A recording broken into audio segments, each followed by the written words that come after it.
This is Join Us in France, episode 233. Bonjour, I'm Annie Sargent, and it's good to be with you today. I hope you are well. On today's episode, Elise and I talk about the city of Lille in northern France. Lille is Lille.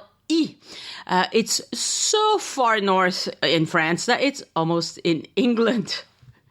All right, that wasn't funny, was it? But Elise says it's a nice place. So if you're considering a visit to Lille, and I really should go, definitely listen to Elise, who was there recently and did the homework for us. Show notes and photos for this episode are on joinusinfrance.com/232. 232. Join Us in France is brought to you by Patreon supporters and my soon-to-be-released GPS-aware audio tours. More about that after my chat with Elise.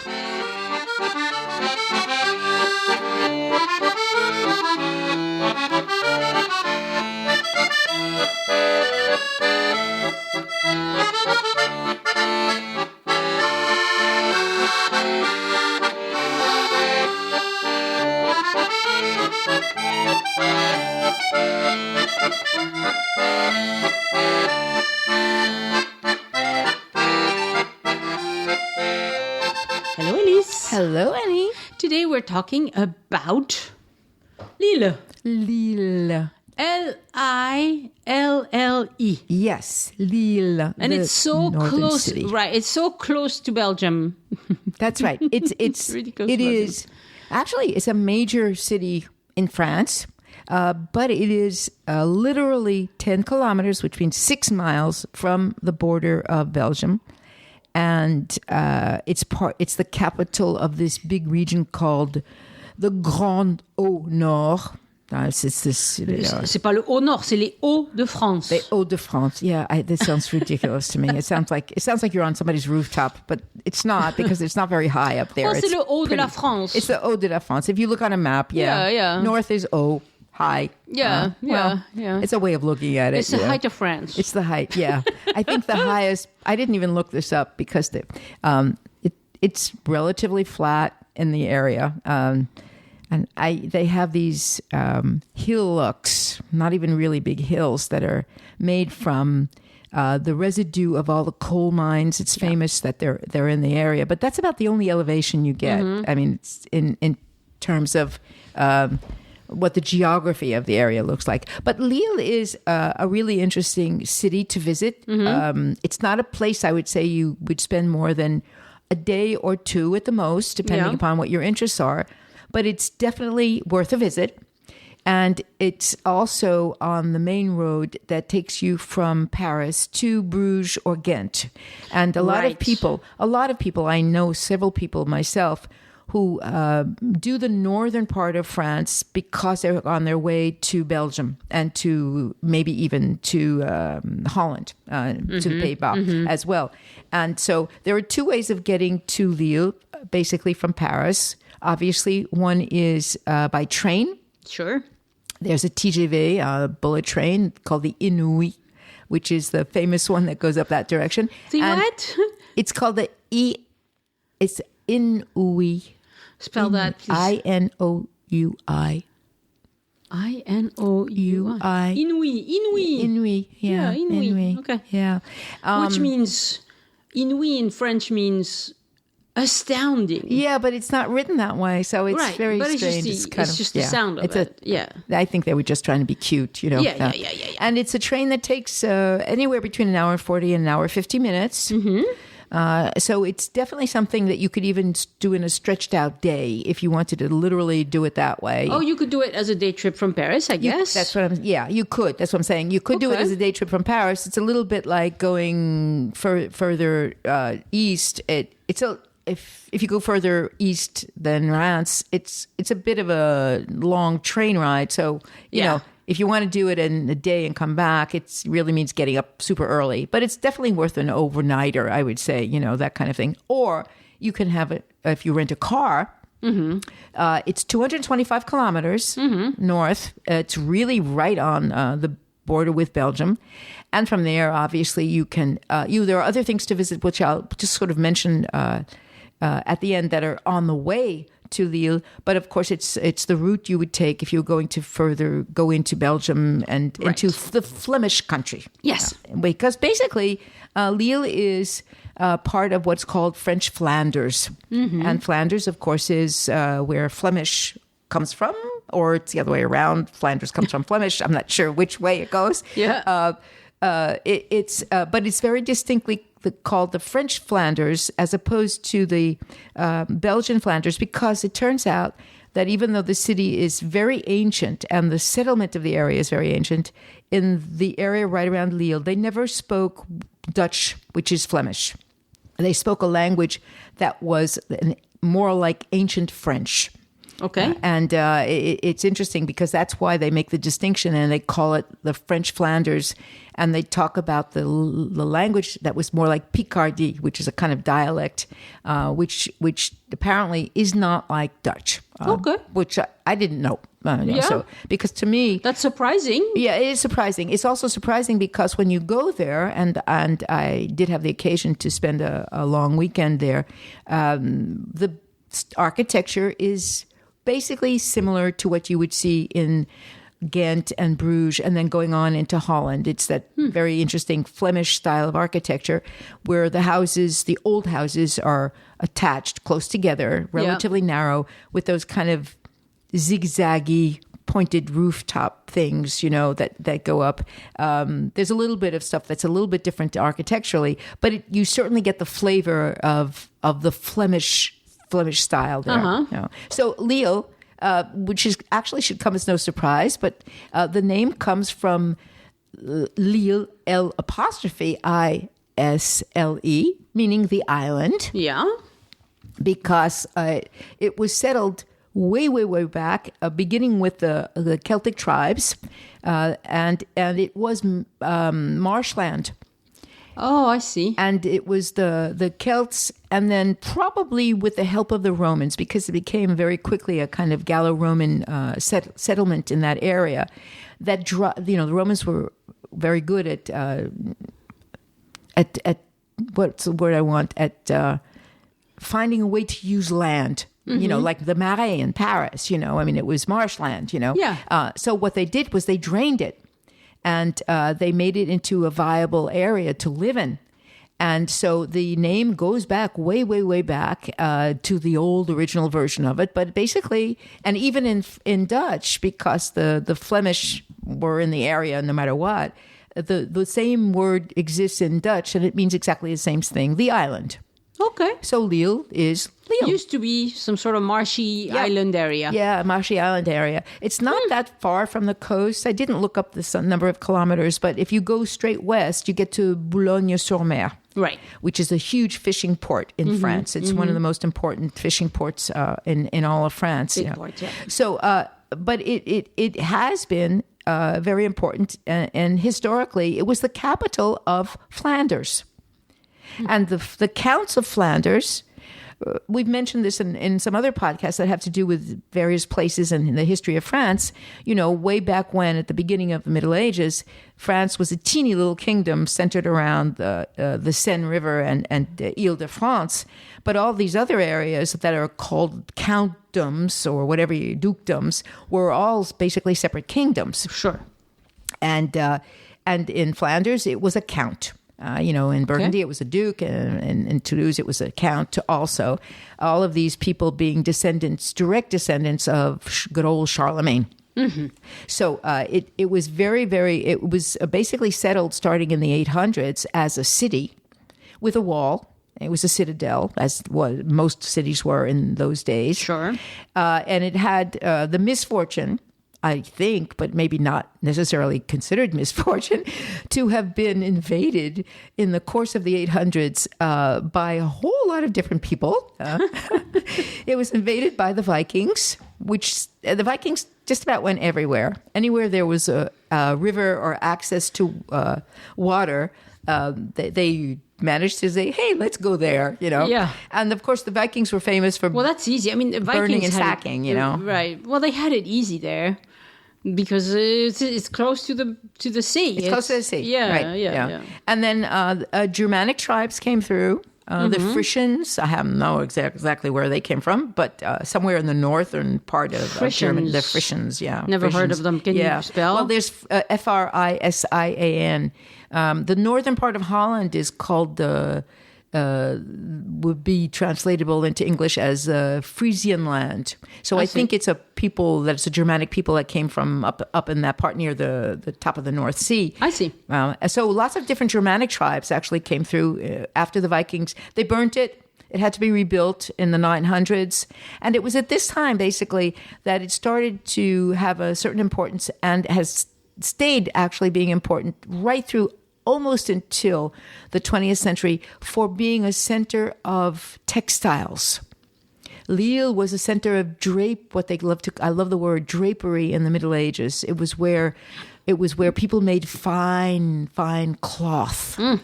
And there were two kinds. There was cloth, of course, made with wool. And then once the cotton was introduced, interestingly enough, it became a center for very fine cotton goods. But the textiles and fabric have been associated with Lille for almost 1,000 years. And then the other thing that developed in the course of the Middle Ages, thanks to the Romans who knew how to find these things, they discovered very early on in the Middle Ages that it was filled with mines, or iron ore. And then eventually, much later on in the Middle Ages, it became a very important center for coal mining in the region, right around Lille. Yeah. But Lille itself, believe it or not, the metropolitan region of Lille is the fourth biggest in France. So it's interesting because I was doing all this research yesterday, and they were saying the city itself is number 6. Yeah. Okay. Because after all, Toulouse is number 4. I mean, we can't let that happen, right? Toulouse is number 4 and Bordeaux. After Paris, Lyon, and Marseille. Then you get Toulouse, and then you get Bordeaux, and then you get Lille. But if you take the what they call the Great Metro area, it is actually number 4 with 1,300,000 people.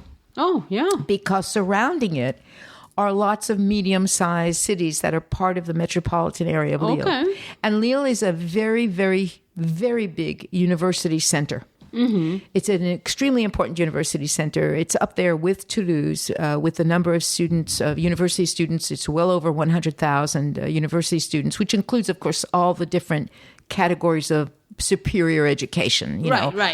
But it's extremely important. And in the past, in my teaching history, I've known students here who've had part of their education in Lille, and students love it there. It's a city that has an enormous amount of music.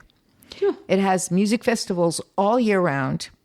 It's a cold city because it's up north, and having been there at Christmas time, I can attest to the fact that it's a place you go in the winter and you wear lots of clothes because it's cold and it's humid. It's not a dry cold at all up there. But no negative 65, but it'll still feel very it's cold. not Minnesota. I mean, but it's chilly, and we're at almost at the North Sea, and the meeting of the North Sea and the Channel, and so you get a lot of air coming down, and so but in spite of its having that kind of a climate, particularly in the winter, it's a place that people love. I really have found that it's one of those places that people have nothing but positive things to say about. That's great. Yeah. So a little bit more of the history. I know that our current president, Macron, is from there. Is he from there? Yes, and he started his university studies there.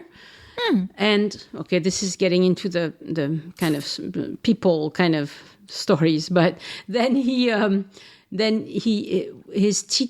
literature teacher in high school was Brigitte, and he was in love with her. And when his parents realized that he was in love with his literature teacher, they sent him to finish his high school in Paris. But I thought he was born in Amiens. Yes, probably. Yes, I think you're right. But he was going to high school in Lille. In Lille. Yes, that's where he met Brigitte. That's where they met. And even though he went and finished his high school in Lycée Pierre Le Grand, I think. Maybe. Louis Le Grand. Louis Le Grand. Sorry, Louis Le Grand. One of the big ones in Paris. He still didn't forget her, and then they got back together 10 years later or something. Yep. Well, of course. I mean, his parents weren't very happy. Can you imagine? You have a 17-year-old, and he falls in love with a woman who's 15 or 20 years older 20 than years him. older. She already has 3 kids, maybe 4. Right. I'm not sure on the details, but I mean, if my daughter fell in love with Well, it would not be allowed in the States. It would be considered illegal, Right, but he was 17, and it was, I think, for the most part, it was just feelings. There was no action. Have no idea. Yeah. Have no idea. Until later, of course. Have no idea. Yeah. Anyway, the people section of journalists in France. Also, one of the reasons Lille became very, very rich, and the region around it became rich, is because it had, I think we've talked about this in some other episodes, about the fact that in the Middle Ages there were fairs. Yes. And the fairs were basically something that was a royal permission to have. So it was a great privilege. And the Counts of Flanders established the cloth fair. That was famous for centuries and centuries in the city of Lille. And so not only did they have the drapers that were from Lille and from the area around Lille, but they had other people bringing textiles from far away. And so it was an annual event that was extremely important, and it brought a lot of riches to the city of Lille. Now, I want to talk about someone that I was reading about that really impressed me. In the 1200s, the daughter of the Count of Flanders was a young woman named Jeanne. Jeanne in French is Jeanne, as opposed to in English when it would be Jean, so it's Jeanne, right? Jeanne. And she was, at the age of 13, she was married off to the son of the King of Portugal. I see. A guy named Ferdinand. Okay. And he, stupidly, I don't know how much older he was, but she was, now we're talking about a young woman who, of course, was raised to be the Countess of Flanders, but still, she was 13 years old, okay? Within the space of 2 or 3 years, within the time of space 2 or 3 years, she discovered that her husband was plotting against her father, the Count of Flanders. Was trying to overthrow him. So she had no compunction to help her father put her husband in jail. He was not killed, of course. I mean, this was the son of the King of Portugal.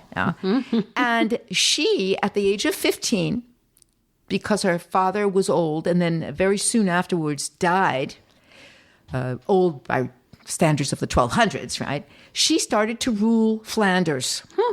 And she ruled it by herself until she died at the age of 45. Wow, so she is Jeanne de Flandre? Jeanne, Countess of Flandre and Constantinople. Constantinople? Yes. Why? Because this is the time when they're trying to get back Jerusalem.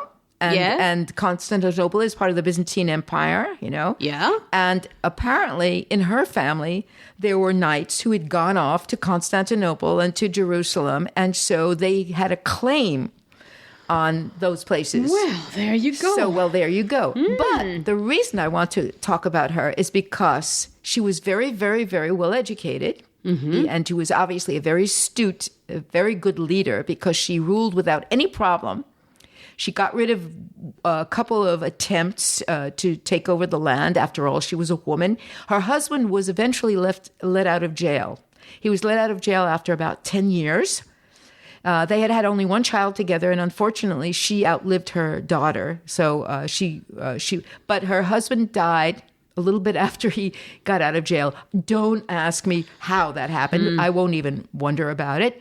But she advanced the causes of women during her entire reign. Well, probably. I mean, she appointed women to be, obviously it was not like today, but she allowed women a certain amount of freedom. And I think it's interesting to know that in the Middle Ages, a count or countess that ruled the territory, like Eleanor of Aquitaine, had real power. They really could change laws and make decisions about what happened to people's lives very easily. I've heard lots of, and I can't cite anybody in particular, but I've heard lots of historians mention in passing that actually the 1800s and 1900s really took away a lot of rights that women had before. And that the patriarchy strengthened more recently than we realized. That there were plenty of women in the Middle Ages, even in antiquity, who had very strong positions of power, and that women were regarded in a fairer way back then. It's possible. Yeah, and I think it's very interesting. I mean, of course, because most history is written by men, right? It's really hard to get to the bottom of this, but I think as more and more historians are female, we will probably learn more as we go along. Right. Well, that's certainly true for people like her, for Eleanor of Aquitaine. They were extremely well educated. They had, and these were all separate kingdoms until there was a unification of France. Right. France is the only one, other than perhaps Burgundy. I'm not sure about Burgundy, but most of these countdoms and little kingdoms allowed women to rule at some point or another. There was Anne of Bretagne. There was Eleanor of Aquitaine. There were all these different people. Only France has never had a ruling queen, so it's really interesting to see. But one of the things she did was she created hospices and hospitals for people. She allowed women to have a certain autonomy in their lives. And she created something called the Béguines. And I have visited a few of these because they Béguines. Yes. The Béguines exist today as a structure. You can actually go and visit. They exist in the Flanders, in the north of France, in all through Belgium, and in southern Holland. And what they were I don't know how to describe it. If you see pictures of them or if you visit them, what you have is basically a kind of big piece of land with a little bit of a green or park in the center, and these little houses that are all attached that go around it either in a U shape or in a circle.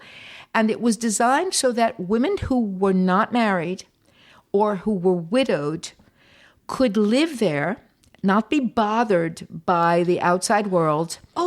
And I have visited them in several places, including in Amsterdam and in Delft. And they're actually beautiful because they're still used as residences by people, although no longer as Béguines.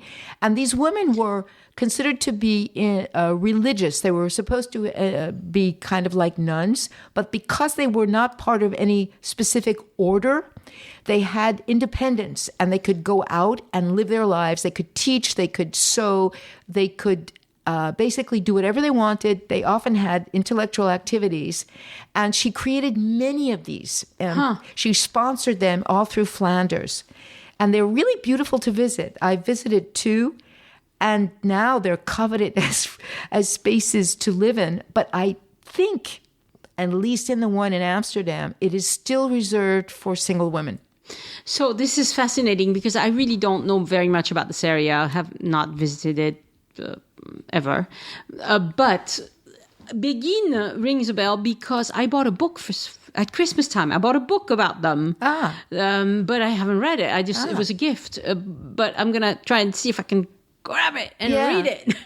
It's very interesting. It sounds really interesting. It's really interesting, I mean, obviously the idea of working for women's causes in the 1200s is not quite the same as it is today, but still, it was a great advancement. She was really beloved by the people, and unfortunately, when she died, since she had no children, it went to her younger sister, and her younger sister was not quite of the same mentality she was. And then what happened was that her sister Margaret's daughter was married off to the Duke of Burgundy, who was an extremely powerful and ambitious man. And therefore, the whole region of Flanders wound up being in the hands of the Duke of Burgundy, who was trying to make war with the King of France. And I see. What we get is about another 150 years of lots of little wars and lots of intermarriages to fight over everything. And it's only in the 16th century that there's a little bit of a calm period because we go through a period of about 150 years of a lot of more poverty than prior to that, and these wars with the Dutch fighting, and then the Spanish get involved. And then you have the Protestant Revolution, Reformation, which does not take hold in Lille. Lille is an extremely Catholic city. Okay. But surrounding it are many, many towns where a lot of the people have become members of this new Reformed church. Mm-hmm. And so the Protestants who live in Lille literally all leave en masse. Okay. And what happens by doing that is that it becomes a totally staunchly Catholic city. So that when there's the war and then Louis XIII it comes into power and there's a lot of fighting in terms of the war of religion in France, it really sides with the monarchy and stays very Catholic. But it is still separate country. It is not until Louis XIV that it becomes a part of France. And it's in the year 1665, under Louis XIV, when he makes war with Spain and Flanders and Holland, that he attacks the city of Lille, and he sends his Maréchal Vauban, the famous Vauban, to head the army, and they managed finally to capture Lille, which they want because it's so rich, because it's so important in terms of commerce and trade. And from that point on, Lille becomes a part of the Kingdom of France. And Vauban proceeds to rebuild the walls around it, which had been destroyed many times. Right. And builds 2 fortifications that you can still actually go to see, although the walls of the city of Lille no longer exist. Right. And so from that point on, which really, when you think about it, is not that long ago in terms of the history of all of France, it is a very nice, very unrebellious part of the Kingdom of France. Because during the French Revolution, the people of Lille did nothing to help the revolution whatsoever. They were monarchists. They stayed on the side of the monarchy. I guess they knew which side of their bread the butter was, basically it was like that, But it's really interesting that it took that long before it really became a thing. And it was also at that time that finally it started to develop universities and higher education. Unlike other parts of France that have universities that date much earlier, it really is not until Louis XIV and the takeover by France that you start having really a more of an affluent intellectual community there. So it's a city that unfortunately also suffered enormously in World War I. Oh, yeah. It was taken over almost immediately by the Germans. A good part of Old Lille, unfortunately, was destroyed. Yeah. It was occupied for 4 years in World War I. And unfortunately, it was occupied for 4 years again in World War II. Yeah. And it was liberated by the British, finally, in 1944.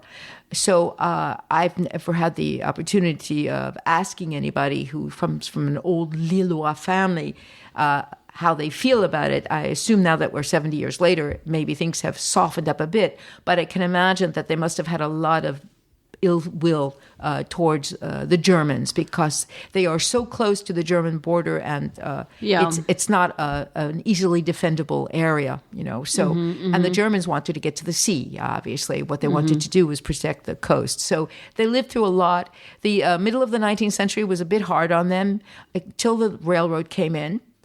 Which allowed the industry to build up. That's when coal mining became very important in the area as an industry. But also it was allowing them to move their goods, their textile goods, further out because the end of the 18th century, beginning of the 19th century was a little bit hard on them after the revolution. Napoleon tried to take the city.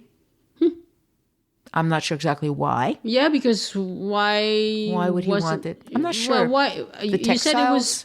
You said it was part of the Kingdom of France by then. So right. But I think. Oh no, I'm sorry. That what happened was that after the revolution, Belgium tried to claim it again. Okay. So I think what happened was that there was a border fight, basically, between what is now Belgium and parts of Germany, which is very, very close. And Napoleon set up some kind of a military base there. Okay. But Lille has come back into its own. It's really very, very important. And as I mentioned earlier, besides having over 100,000 university students, it's a very active city culturally. And so it has an enormous number of musical festivals. I could not believe the number. There's almost like one a month all year long. It has this famous braderie. La Braderie de Lille, The Braderie de Lille, which is the first weekend of every year in September. And it's the largest flea market in Europe, probably in the world. That sounds like it's the entire not city. a place I want to be. It says, I kind of think it would be fun. And this is the place where... a giant flea market? Everyone does any buying and selling of anything. Yeah. It fills up the entire city. The entire city. Yeah. So the old city center exists. It's small. The really old part, that has really beautiful houses from basically 1700s, 1800s, in this very interesting Dutch style. Mm-hmm. But it's very beautiful. It's the houses are all attached, and I really kind of like that style with nice. Are they colorful? Are they different colors? Not too colorful. The rooftops are a little bit colorful, but it doesn't have that splash flash, that you have in some other places. It's a lot of brick. Okay. A lot of brick and woodwork, cobblestone courtyards. Mm-hmm. But the old part is really charming to walk through. And Lille is worth going to also because it has one of the best art museums in France. The Beaux-Arts Museum of Lille is famous. My husband, who's not big on art museums, loved it. We spent a half a day there. It has over 70,000 pieces of art, sculpture. It is famous for its collection of relief maps of different regions of France. It's a fabulous museum, and it's in this beautiful, beautiful old-style building that was part of the palace. And so it's a fabulous museum. When you talk about museums of fine arts that cover different centuries, once you get out of the Paris area, this is one of the best that you could possibly visit. And, good to know. It's also starting in the 19th century, because there were so many workers that were miners and working textiles. So this is a lot of the people that lived in Lille were working class. Yeah. The enlightened people who ran the city decided that to make life relatively easy for them, they would allow them to open clubs and cabarets and bars and taverns, so that at the height of this time period, which is around the beginning of the 20th century, there was a tavern every block in the city of Lille. I'm not sure what that says about how much drinking they did. And it's beer country. Yeah. They had this starting in the 19th century. They created bowling alleys. They had clubs for them to play cards. They had cabarets. They had sports clubs and spaces. And all of this was granted to the workers as things to have as perks because their work was so hard. And it really was it was a much more enlightened attitude than a lot of the other parts of France. We think Google started giving employees perks. Well, apparently absolutely not. No, they weren't the first. Lille did it first. And by 1900, there were 200,000 people in Lille, which makes it a fairly big, important city. Uh-huh. And I want to talk about one other thing that was one of the delights of going there. There are restaurants in Lille. These are traditional restaurants that are called Estaminets. Des Estaminets, yes. And they were originally beer halls, or not beer halls. They're not very big. They were places where you could go and have homebrewed beer, because Lille is famous for lots of different beers like Pelforth and all these other beers. Mm-hmm. But you could buy and smoke tobacco there. This is in the 19th century. And you could have beer. But now what they are places that have wonderful draft beer and wonderful food from the north, Flemish food. And when we were there, I had something that I've been dying to have, which is the Flemish stew. It's a beef stew made with beer. You cook the. So what's it called? It's. I'm looking for it because I had the name for it, because it's not Waterzooi. Waterzooi is a stew that's made with chicken. Waterzooi is something else. No, Waterzooi is made with chicken. But this is where is it? Here, I got to get it right here. It's a beef. It's carbonade.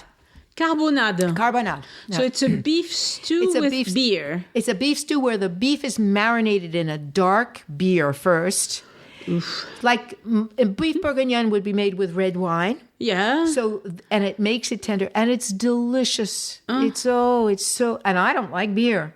And you cook it with carrots and potatoes. But you also like bœuf bourguignon. Oh, I love bœuf bourguignon. Yeah. I love bœuf bourguignon. It's one of my favorite things ever, So, carbonade flamande, which is this dish. And then there's Waterzooi, which is basically pot-au-feu with chicken, which is cooking up of chicken and vegetables. These are dishes. Yeah, that's a good way to put it. Pot-au-feu with chicken. Yeah. Okay. And then they are the ones who invented what is called in English Welsh rabbit. Welsh what? Rabbit. Rabbit? Yeah, they call it just Welsh. And it's melted cheese on bread. And I don't know what cheese. It doesn't specifically say exactly what kind of cheese. But they serve it as a kind of open-faced sandwich. It's almost like the northern version of a... what's the thing? Not fondue, but the other one, the one that's made with melted cheese and bread and stuff like that. La fondue bourguignonne ou bien la raclette? The raclette, yeah. Raclette. It's like their version of a raclette. It's a raclette, okay. Yeah, it's their version. And there are two things that are specialties on the sugary side. They're famous for their tarte au sucre, which is basically it's like a brioche with a little sugar creamy center in it. It's actually very nice. It's not too sweet. And then, of course, they're famous for... It's not too sweet. It's called tarte au sucre and it's not too sweet. Right. Yeah, that's what they call it because it doesn't have anything else. And their waffles, which are wonderful. Oh, yeah. With their waffles. And their Moules-Frites. And when you go to the braderie, they say that the weekend of the braderie, I think the statistic is something ridiculous, like 1 million kilos of Moules-Frites, that everybody has Moules-Frites. Everybody has mussels and French fries. I mean, this is and beer. I mean, this is what you have when you go there. They have a huge festival of cinema. They have a conservatory of music. Their theater and opera house is very beautiful in this old Flemish style. And the center of Old Lille is this enormous square. It's huge. Big plaza, yeah. Yeah, it's enormous. It's got all of the Dutch-style buildings around it. And since I was there at Christmas time, it had market and animation. And Lille has, and I don't know how legitimate this claim is, they claim to have the largest independent bookstore in France. Right, this is what I'm seeing. It's called Le Furet du Nord. Right. And it's une des plus grandes librairies au monde. Exactly. And if anybody is from Oregon out there listening and knows about Powell's, I would like to know which one of the two is actually bigger, because Powell's claims to be the biggest independent bookstore in the United States. And right. It is really, really, really huge. The biggest one in France is in Lille. In Lille, right. And I went into it. And it's Furet du Nord. Right. And it's really really super duper if you like bookstores, just wander around. Yeah. So it's a lovely place. I think it's a great place for a day, two. One night they have a couple of nice little old hotels. Otherwise, you have all kinds of hotels on the outside. And stay downtown. Downtown, so right. You can walk around. You have your dinner in an Estaminets, and you walk around and you visit these things. Go to the museum. It's really beautiful. Yeah. And it's in a nice residential area that still is one of the few areas that didn't get destroyed during World War I and II. So it has all these lovely attached... they're kind of like row houses, but in the Flemish style with the pointy rooftops that go up with the little. And they probably have some Vauban stuff. And they have some Vauban stuff. Of course. And so it's really, and I have to say, people always say this, and I don't know why it's true, but in spite of the fact that it is the North, and of course I was there in the dead of winter, people seemed smiley, Yeah? Yeah. So it was kind of like, oh, yeah. And we went into this Estaminets and, I dragged him there, because it was like, I have to do this, What? He didn't want to go have a beer? No, it wasn't about that. It was like, why do we have to eat there? Well, because it's an Estaminet, he couldn't care less, right? The second night we ate in just a traditional, very nice brasserie with Art Nouveau kind of, decoration on it. But it was really one of those convivial places where everybody was chatting away, and then you have the brasserie part in the back, and it was kind of fun. I thought, I love doing things like that. It was really kind of fun. And if you are in a car and you have the time, on the way to Lille, stop for at least a few hours in the tiny town. It's not that tiny, but it's a small town of Arras. Yeah. Because it has two huge plazas that are absolutely enormous, that are actually World UNESCO Heritage Site places that are magnificent, with buildings in the Flemish style, but that go back as far as the 1200s and 1300s. And it has a church with a church tower, all of it very, very, very well preserved. And I was really surprised at how beautiful it was. Now, it's a very small town, but it's worth, if you have the time, just a couple of hours stop. Right. It's just a really lovely thing to see. So it gives you an idea of what the north of France, the north, not the northeast, but the north heading into Belgium is like. C'est le Nord. The Nord, yeah. It's almost, I guess people who like French movies will recognize that. Country. It's not Ch'ti. Ch'ti is a little further south. Ch'ti is not quite there. It's not quite there. But the lovely movie Bienvenue chez les Ch'tis, which they tried to remake for the American market. It didn't work. I think it was a bit of a flop. I think they made it like some hicks from some. Yeah. It probably didn't work that way. Okay, so Bienvenue chez les Ch'tis, the movie, I got to tell you quickly why it's so funny. It's this post office postmaster, I guess. Postmasters in France work for the government, and his wife wants him to be transferred to a sunnier area. And in order to get transferred to the sunny area, he lies about being in a wheelchair, because then he thinks he will have preference. And he's caught in his lie.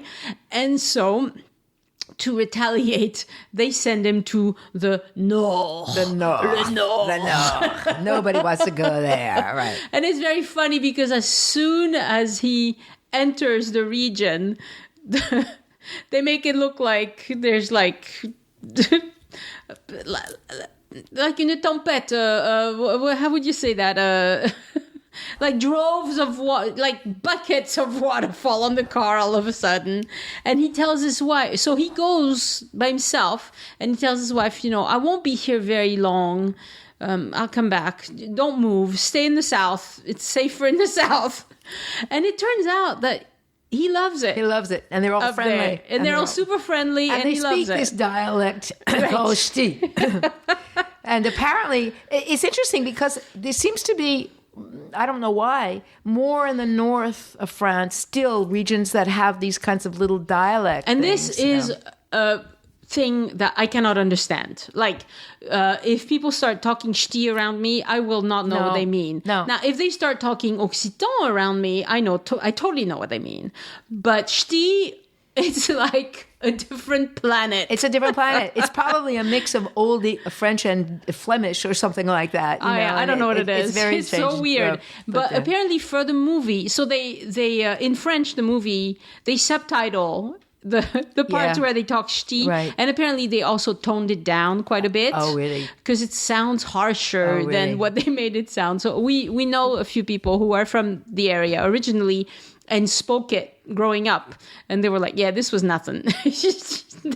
they toned it down for the movie because French people really would be lost. Right. And you don't want to, they wanted to make it. It was a huge hit. It was one of the most popular movie we've had in France in a long time. It's dealing with prejudices about the north of France. The north. Which we do have. I mean, honestly, as a Southern kid, you'd have to talk to me long and hard to make me move north. But there you are. Yeah.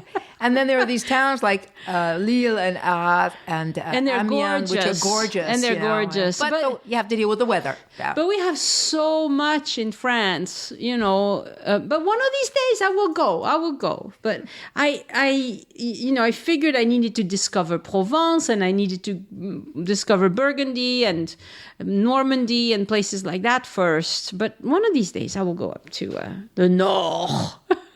And you'll go and stop in Lille.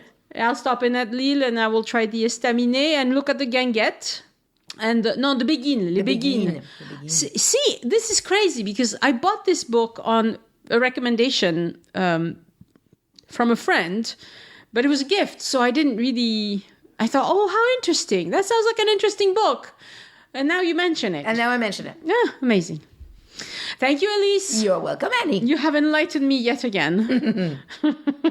Au revoir. Au revoir. You don't know how to say au revoir in Ch'ti, do you? Nah. Adios. Adios. That's the Ch'ti of Spain. Yes, that's the Ch'ti of Spain. Thank you, Sally Porta, Jenny Burnell, and Natalie Claffin for pledging to support the show on Patreon this week. Natalie signed up for the higher level of support because she wants a consult to make sure all her plans are good to go. So I'll look over them, verify that it's all good, and we'll get on the phone to talk about it. So I want you to know that, yes, I can do that sort of service for you too. And my thanks, of course, to all the other patrons who support the show month after month. Thank you so much for giving back. New Patreon rewards coming your way very soon, guys. And thank you also to Lachlan Cook for your one-time donation through the Tip Your Guide green button on joinusinfrance.com. Visit patreon.com/join us to see the different reward tiers, and thank you so much for giving back.